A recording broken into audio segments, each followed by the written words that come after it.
Alright, so this week we're talking about messages in the media regarding food and weight and all that good stuff. So, that first question asks, what messages do young Americans receive about food and weight? So, I would say that we receive pretty conflicting messages. So, we're constantly hearing, like, you need to lose weight, be healthy, eat better, the thinner the better kind of thing. But we don't really see that reflected in the food that constantly gets promoted to us. So, all of the ads that we usually see on social media are from fast food chain restaurants like Chick-fil-A, McDonald's, the big ones. You're constantly seeing their ads everywhere, even on the highway. Not to mention, fast food restaurants are everywhere. And if you're coming home from work and you're tired, you're more likely to swing by a fast food chain, go through the drive-thru, than you are to go to H-E-B or Walmart and buy groceries so that you can come home and cook a whole meal. So that in and of itself is conflicting because it's a lot easier to eat fast food sometimes than it is to cook a whole meal. So the convenience of it is just not there. Even though we're constantly hearing like, eat healthy, eat better. So those are just kind of conflicting. The next thing that we're talking about is what messages we see in media. So like from celebrities and in movies and TVs and shows and all of that. And that's kind of conflicting too. So on social media, we're constantly seeing celebrities posting about food supplement shakes and diet pills and workout regimens to look like them and even those fitness teas and all of that. And so they even post their workouts and they tell you like, you too can look like us kind of thing. But the thing is that it's social media, so how much of their body actually came from working out and eating healthy versus maybe having surgeries done or, doing something different that they're not telling you about, so things like that.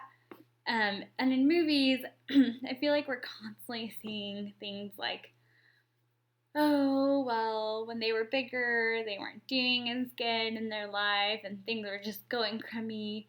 Then all of a sudden they decide to have a whole makeover, so they start working out and they lose weight and then they get thin and their lives are all better and they get the job and the guy and things are so much better because they got thin and now that they're thin, they're beautiful kind of thing. So I think we do a bad job of promoting a healthy body image. Everybody's different. Everybody has different body shapes. So we should be promoting that instead of one universal thin and skinny is the body shape that you need to be, and that's beautiful.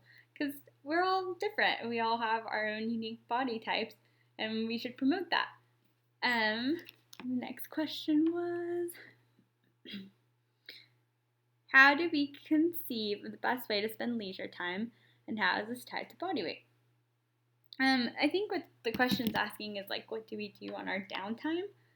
So I think it's a lot easier sometimes when you come home from school or work and you're so tired to just go sit on your couch and watch Netflix the rest of the afternoon versus coming home from work, getting into your workout clothes and going for a walk, a jog to the gym, however you like to do your physical activity. When you're tired, you just don't want to do that. It's also hard to have the motivation to wake up like an hour or two earlier just to go work out. I mean, if you're already waking up at like 7 or 6:30 a.m. to get to work at 8, and then you're trying to work out in the morning, that means getting up at like 5. So that might lack motivation, and you decide not to do that. You would rather sleep. So I think the way we spend our leisure time has a lot to do with what we do with our physical activity.